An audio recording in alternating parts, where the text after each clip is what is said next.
Desarrollar la tercera parte de esta reflexión, ¿no? Porque parece que la exposición que he hecho está llena de tintes oscuros, ¿no? Hay oscuridad, ¿verdad? Pero también hay luces. Es necesario abrir esos caminos de inclusión y esperanza, allí donde las personas nos juntamos, nos organizamos, apostamos por lo comunitario, ahí hay inclusión, ahí hay esperanza, ahí hay puertas que tenemos que abrir, ¿no? Y propongo 7 claves, ¿no? La primera clave la he llamado un cambio de conciencia y, por lo tanto, la necesidad de priorizar procesos concientizadores y socioeducativos. La nueva normalidad a la que estamos volviendo no es la solución, sino que sigue siendo el problema, ¿no? Mientras la casa común siga siendo expoliada y la lógica del hipercrecimiento y el consumo no sea sustituida por la sostenibilidad y la ecojusticia, la pobreza por desposesión de bienes comunes y la destrucción ecológica y sus consecuencias en la vida y en la salud de las especies será imparable.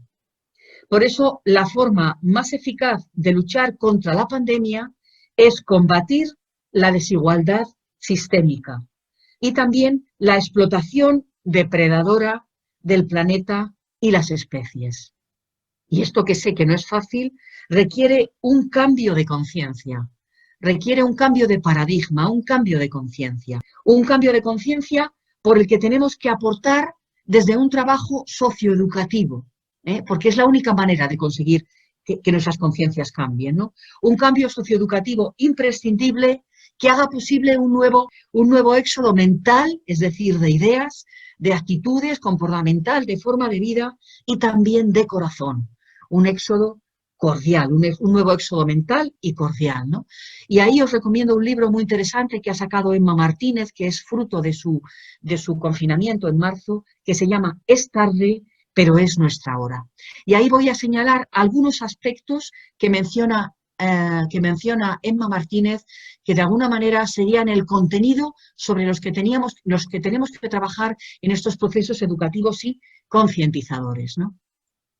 Necesitamos, dice Emma, abandonar la fantasía de la suficiencia, salir de esta fantasía de la suficiencia para pasar a la experiencia de la interdependencia mutua y de la ecodependencia, es decir, abandonar esa creencia de que el ser humano es dueño de la tierra para convertirnos en cooperadores respetuosos y cuidadores de toda vida. Y esto supone abandonar los criterios de rentabilidad individualista a la gratuidad y a la ganancia de lo comunitario, ¿no? A que ganemos todos, a que gane la comunidad y especialmente los más últimos, ¿no?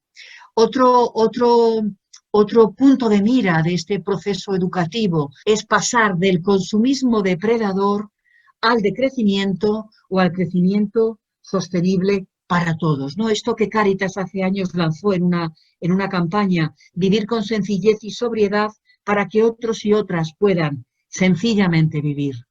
Y este éxodo va muy unido a pasar de la búsqueda compulsiva de seguridad a toda costa o de poner nuestra seguridad en las cosas, ¿verdad? O en la defensa solo de lo nuestro, de lo personal, para abrazar y vivir la vulnerabilidad asumida y compartida. El ser humano somos vulnerables. Solo desde el cuidado, desde los cuidados en común, es posible la vida. Otro éxodo importantísimo que habría que hacer en este contexto, pasar de la superficialidad y de la inconsciencia y la manipulación mediática a la profundidad y a la conciencia crítica informada y comprometida con el bien común, con lo público, ¿no?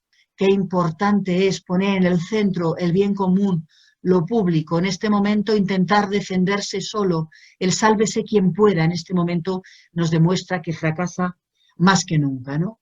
Y en ese sentido tenemos que hacer un trabajo muy grande, ¿no? De conciencia, de educación, de cómo ir pasando de la cerrazón mental y vital a una visión de la vida más abierta desde el diálogo, constructora de puentes que desmonten prejuicios, polarizaciones sociales y políticas como estamos viviendo, para que las personas y las vidas sean lo primero, ¿no?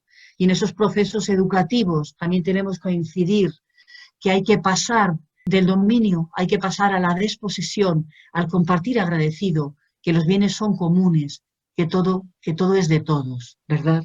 Y en ese sentido pasar del materialismo pragmático a redescubrir la dimensión honda, la dimensión espiritual que tiene toda la vida y que tiene toda la creación, porque en definitiva esa hondura, esa dimensión espiritual de la vida es la que nos sostiene y a la que nos podemos agarrar en tiempos también tan duros como los que estamos viviendo, ¿no?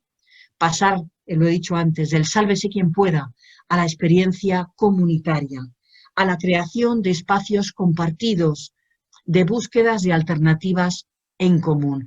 Y esto es fundamental. En los meses más duros del confinamiento hemos podido salir adelante en los barrios gracias a las redes de cuidados. Y es en este momento también como lo estamos haciendo, porque las medidas políticas están siendo insuficientes ante todo lo que estamos viviendo. Y por último también, ¿no?, esto que Francisco tanto nos recuerda, esta crisis nos recuerda ahora con más fuerza que nunca, ¿no?, que hemos de pasar de la globalización de la indiferencia a la compasión política, ¿no? Nosotros que somos cristianos y cristianas, esa compasión vivida al modo de Jesús, que nos compromete con la ecojusticia y la ternura con toda vida, ¿no? Pero una segunda apuesta imprescindible en este momento es lo que llamamos la apuesta por la cuidadanía, ¿no? El cuidado en el centro, ¿no?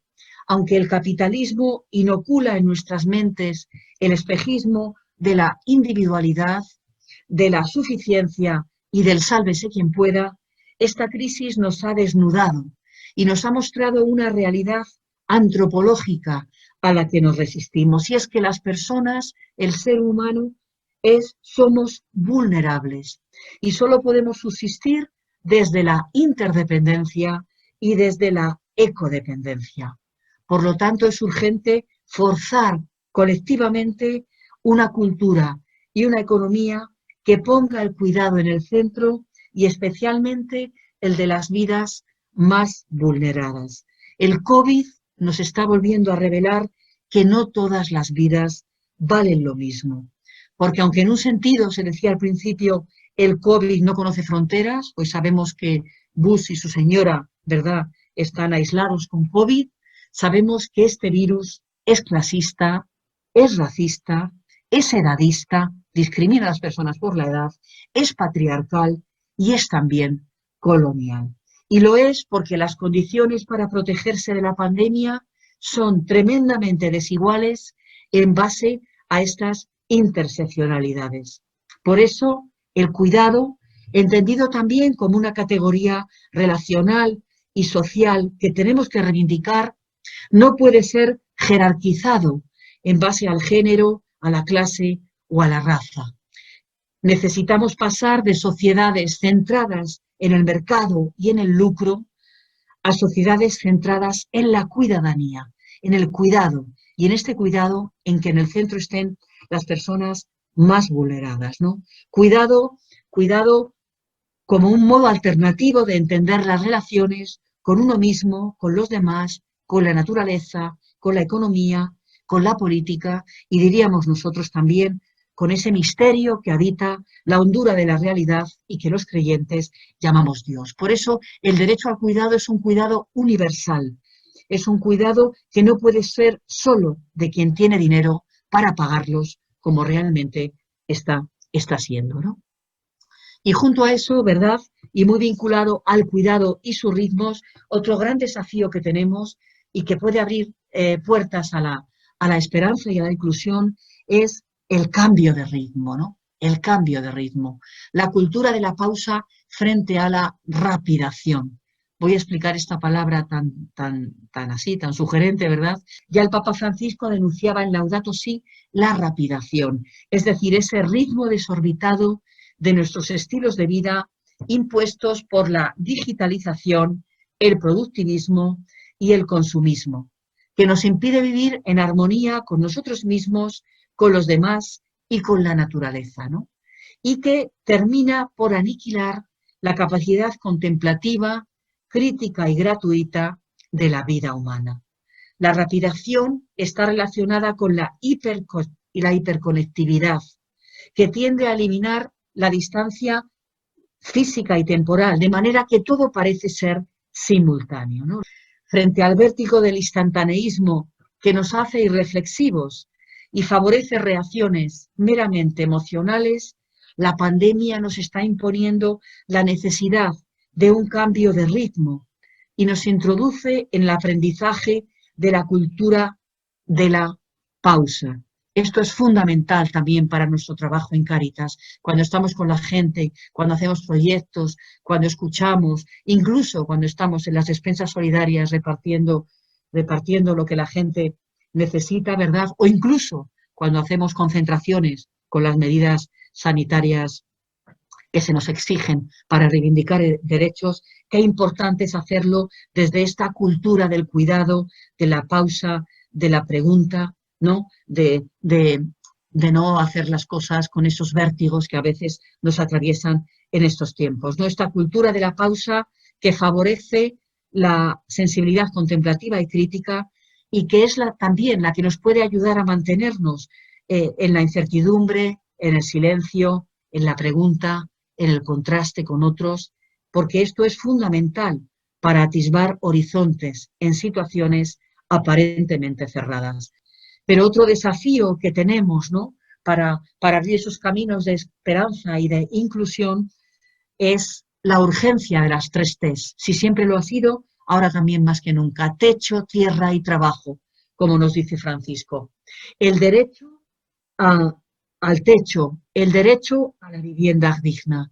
¿Cómo me quedo en casa si no tengo casa? ¿Cómo hago la cuarentena si vivo en un piso patera? Son algunas de las preguntas que escuchamos cada día en nuestros barrios. La vivienda no puede ser un privilegio, ni los gobiernos pueden dejar esta necesidad básica en manos de los especuladores y del mercado. Por eso, en esta crisis, un objetivo prioritario en nuestros proyectos, en nuestra acción social y también en nuestras reivindicaciones a las políticas sociales y públicas, tiene que ser la de forzar las políticas públicas de vivienda, los alquileres sociales, poner fin a los desahucios, acabar en muchos barrios, por ejemplo, como el mío, con los pisos turísticos y apoyar a los propietarios para que alquilen casas a los vecinos y no se tengan que ir de los barrios. Pero junto a esto, junto a la T del techo, la T del derecho al trabajo, que nos recuerda Francisco. Esta crisis ha demostrado que los trabajos imprescindibles para la vida son los más precarizados, los peor pagados y los que carecen de reconocimiento de derechos laborales, y que estos trabajos son los más básicos, los que más nos han sostenido y nos están sosteniendo en esta crisis, ¿no? Así sucede, por ejemplo, en el caso de las trabajadoras de hogar y cuidados, como decía al principio, todavía excluidas del estatuto de los trabajadores en sus derechos, o los profesionales de la salud, ¿verdad?, inmensamente precarizados en este momento, o las privatizaciones y los recortes, ¿no?, en todo lo que tiene que ver los servicios públicos, ¿no?, y que tanta incidencia han tenido a la hora de luchar contra la pandemia, ¿no? Estos trabajos, los trabajadores de los supermercados, por ejemplo, trabajadores y trabajadoras, estos trabajos han de ser reconocidos, no solo con aplausos, como hacíamos en los meses de marzo, sino con salarios dignos, con derechos, con sistemas de protección adecuados, ¿no? Y en ese sentido, por ejemplo, la reivindicación por la ratificación del convenio 189 de la OIT y la defensa de los servicios públicos, entre ellos de la salud, se hacen hoy urgentes más que nunca, ¿no? En este momento todo el trabajo de cuidados, sabemos cómo ha caído a la baja todo el mercado ahora mismo de las trabajadoras de hogar y cuidadoras. Yo trabajo también en colectivos que estamos en este tema y os puedo decir que hemos presentado más de 300 denuncias de trabajadoras por cómo han sido vulnerados sus derechos durante el confinamiento, ¿no? De formas terribles, incluso ofreciéndoles a cambio de estar en la casa, trabajar a cambio de nada, solamente a cambio del techo, por poner un ejemplo, ¿no? Bien, pues ese derecho al trabajo, especialmente de los trabajos más esenciales, ¿no? El trabajo como una acción socialmente útil, no al mercado, sino al bien común. Y esto implicaría ir entrando en un discernimiento alternativo que rija las políticas laborales, qué trabajos son realmente útiles a la convivencia, porque colocan el cuidado y la sostenibilidad del planeta en el centro, y cuáles no, ¿no? Y cómo sería también hacer una profunda reconversión desde ahí, unido al reconocimiento de un sistema de renta básica universal. Pero junto a esto, si hablamos de las 3 T's, tenemos que hablar también del derecho a la tierra y de la tierra, ¿no? No podemos seguir violentando la casa común porque ésta se revela contra nosotros, es lo que está sucediendo, ¿no? Necesitamos la urgencia de un cambio radical en los estilos de vida, de producción y de consumo, ¿no? Eh, y dentro de estos cambios radicales de estilos de vida, de consumo y de producción, tenemos también que recordar los derechos de la tierra, pero también el derecho a la tierra, el derecho a que la tierra es de todos, el derecho a una ciudadanía universal, de manera que nadie pueda ser declarado ilegal ni excluido. Reconocer el derecho a migrar, pero también el derecho a no migrar de los pueblos del sur global, obligados a hacerlos por el extractivismo, por el expolio o por las nuevas y poderosas formas de colonialismo que controlan los mercados. El derecho a la tierra también tiene que ver con el derecho de las migraciones y el derecho también a no migrar, ¿no?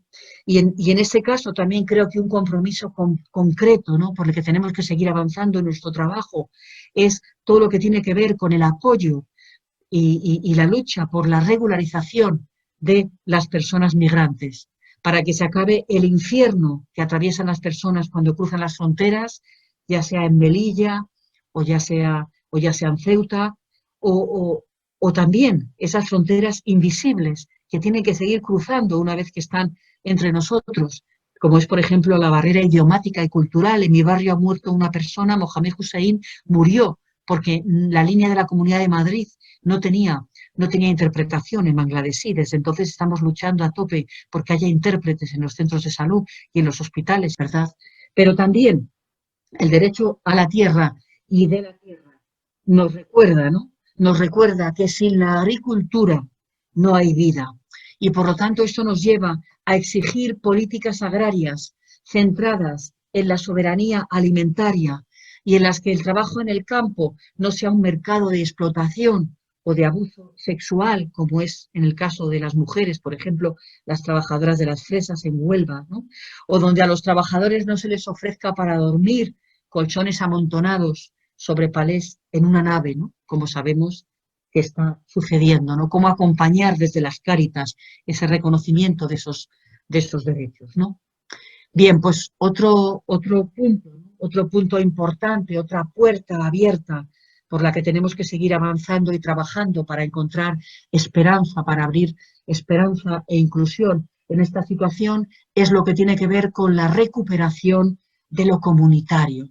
Desde lo más básico, desde el soporte emocional y de seguridad que en este momento dan los pequeños grupos, siempre y cuando haya las distancias sanitarias y las medidas sanitarias, a lo comunitario en sentido amplio, ¿no? Y en ese sentido amplio hago también lo público, lo que es de todos, el bien común como eje vertebrador de nuestra vida y de nuestra organización social. De las cosas positivas que ha tenido el confinamiento, que está teniendo el confinamiento y la pandemia, es la emergencia de redes comunitarias que han hecho posible el sostenimiento de la vida, que lo están haciendo. Yo creo que como Iglesia, además de tener nuestras propias redes comunitarias, ¿verdad?, qué importante es que la Iglesia, ¿no?, se sume también a estas redes, ¿no? No nos vea como redes paralelas o como redes incluso opuestas, ¿no? Ahora son más importantes que nunca las sinergias. El bien común nos invita a movilizarnos más allá de nuestras identidades, incluso de nuestras formas de hacer las cosas, que a veces pueden ser un poco cerradas, ¿no? Necesitamos más que nunca juntarnos con otros, virtual o físicamente, o nuestras propias redes, ¿no? Hacer sinergias en el cuidado de la vida para que ésta circule en abundancia, como nos recuerda el Evangelio de Juan. Y para ello necesitamos recuperar algo en lo que el Papa Francisco es insistente, ¿no?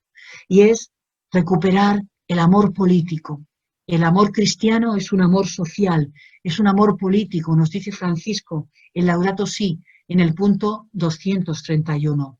Dice él, el amor, lleno de pequeños gestos de cuidado mutuo, es también civil y político, y se manifiesta en todas las acciones que procuran construir un mundo mejor. El amor a la sociedad y el compromiso por el bien común son una forma excelente de la caridad, que no solo afecta a las relaciones entre los individuos, sino a las macrorelaciones, como a las relaciones sociales, económicas y políticas. El amor social es la clave de un auténtico desarrollo y ha de ser la norma constante y suprema de la acción. El amor social nos mueve a pensar en grandes estrategias que detengan eficazmente la degradación ambiental y alienten una cultura del cuidado que impregne toda la sociedad. Esto nos dice Francisco. Pues bien, en el corazón de nuestras sociedades fuertemente secularizadas, este testimonio del amor político creo que en sí mismo es un signo evangelizador elocuente, ¿no? Y creo que debemos ahí seguir apostando por él y recuperarlo. Pero unido a ello, ¿no? Otro elemento clave que creo que es importante también adentrarnos en él con fuerza es lo que yo he llamado la experiencia religiosa y las instituciones, ¿no? Es decir, cómo esta experiencia que estamos viviendo nos afecta a nuestra experiencia religiosa y a nuestras propias instituciones religiosas, ¿no? Qué imagen de Dios, qué testimonio de Dios, pero también qué imagen de Dios como cristianos estamos dando ante esta pandemia, ¿no? Y de alguna manera, qué imagen de Dios mantenemos o qué imágenes de Dios se nos han caído, ¿no? O qué imagen también de la institución religiosa estamos dando, ¿no? O qué imágenes de las instituciones religiosas también se nos han caído. Yo en ese sentido, yo creo que mi presentación la habéis oído, bueno, por supuesto soy cristiana, soy religiosa, formo parte de una congregación religiosa y tengo que deciros que me siento orgullosa del testimonio de muchos cristianos en esta crisis, pero también tengo que deciros que me siento profundamente avergonzada de otras cosas que he visto, ¿vale? De otras cosas que he visto que no quiero mencionar, pero de cosas que he visto incluso en mi propio barrio y me han dolido mucho, ¿no? Iglesias vacías, cuando, por ejemplo, la mezquita del barrio se abre y se convierte en despensa solidaria, ¿no? Iglesias, por ejemplo, que les piden los vecinos o las propias comunidades cristianas abrirlas para bancos de alimentos y deciden que no, deciden cerrarlas, ¿no? Creo que esto no es lo mayoritario en nuestra iglesia, pero esto también ha sucedido. Lo digo con el dolor de quien forma parte de esta iglesia y la ama, ¿no? Pues bien, ¿qué se nos ha caído de todo esto y por dónde tenemos también que empujar la esperanza, ¿no? A mí me gusta decir que ese misterio que los creyentes llamamos Dios no es milagrero, no es castigador, no nos va a sacar de esta crisis, ¿no? Yo tengo una prima con discapacidad a la cual visito en la residencia donde está y el otro día me decía, es mayor, tiene 60 años, me decía, prima, si existe Dios, ¿por qué hay COVID? Y luego me dice, bueno, mi papá me decía que Dios lo que hacía era darnos fuerza, ¿no? Pues bien, el misterio que llamamos Dios no es milagrero, ni castigador, ni interviene directamente en la historia, ni para causar el mal, ni para evitarlo, ¿no? Sino que el Dios en el que creemos es aliento de vida, fuente de resiliencia, sostiene, inspira, moviliza a la solidaridad y a la creatividad, como lo vemos en Jesús, ¿no? Es ese Dios que en Jesús se hace experto también en reciclar situaciones aparentemente muertas, ¿no? Que nos empuja a rebuscar hasta encontrarle en las cenizas del sufrimiento, encontrar ahí la esperanza, ¿no? Un misterio de amor que no se identifica con los discursos, sino con los gestos, con las acciones, ¿no? Ese Dios que no distingue entre creyentes ni ateos, y ese Dios que en Jesús se hace expertos en periferias y en humanidad, más que en moralidades, ¿no? Podríamos decir que ese Dios que en Jesús es también espíritu, decimos ruaj en femenino, ¿no? Espíritu alentador, que nos mueve a salir de nuestros propios miedos e intereses, como tanta gente cristiana también está haciendo, y por supuesto también no cristiana, ¿no? Y que nos hace experimentar que solo en la proximidad, en los prójimos y en el asombroso poder de los encuentros, aunque sea de 2 en 2, de 3 en 3, de hasta 6, como nos dicen ahora, y hasta de los encuentros virtuales. Solo en esos encuentros podemos experimentarnos plenamente humanos y humanas y participar también en el misterio de su divinidad, ¿no? Pues bien, esa experiencia religiosa que puede que en muchos casos haya sido sometida a crisis y nos esté revelando aspectos de Dios también inéditos y de ese compromiso con la proximidad, y que nos recuerda también que es importante mantener viva la memoria, ¿no? Mantener viva la memoria. Ese Dios que es olvidadizo con los errores, pero lo que no se le olvida nunca es el amor, ni los más vulnerados y vulneradas. Por eso voy a ir cerrando ya esta reflexión con la importancia que tiene también en nuestros equipos de trabajo, en nuestras comunidades, mantener viva la memoria, no como nostalgia, sino como un acicate en el presente y para construir el futuro. No podemos perder la memoria de lo que estamos viviendo, no solo de las víctimas, que no la podemos olvidar, ¿verdad?, sino de que es posible vivir de otra manera, como nos estamos viendo forzados a hacer y como de hecho lo hemos hecho en los meses duros, en los meses del confinamiento duro, desde el mes de marzo, ¿no? Bajando niveles de consumo, redescubriendo que la riqueza de nuestras vidas son las relaciones y los encuentros, tomando conciencia que las personas mayores no son un estorbo, sino nuestro mejor patrimonio y por lo tanto no pueden ser sacrificables desde ninguna lógica, como algunos políticos nos han hecho creer, sobre todo Bush, ¿verdad?, Johnson, etcétera, etcétera, ¿no? Y que es necesario poner en el centro la vida y la comunidad, porque sin la comunidad no podemos sostenernos, no podemos vivir, ¿no? Pues bien, no perder la memoria, ¿no?, que nos recuerda también que la crisis y el futuro solo los podemos, y el presente, por supuesto, pero forzar el futuro solo lo podemos atravesar en compañía, y que es en esa compañía, es en la comunidad, donde el Dios de Jesús se nos revela, y se nos revela también como un Dios todo cuidadoso, podríamos decir, que la caña cascada no quebrará, ni el pábilo vacilante apagará, como leemos en Mateo 12, 15, 21, ¿no? Ese Dios que se nos sigue ofreciendo en tiempos de pandemia, como nos recuerda el profeta Isaías, como oxígeno y aliento, que leemos en Isaías 42 y que nos lleva también a nosotros y a nosotras, como comunidades cristianas, a ser oxígeno y aliento, a agujerear hasta que entre el aire de la vida en tantas historias, en tantos rostros como están siendo atravesados por el sufrimiento en esta crisis. Bueno, pues que así sea, que así intentemos hacer lo posible. Sé que esta charla es densa, como denso es nuestro momento presente, y os invitaría como a 3 preguntas, ¿no?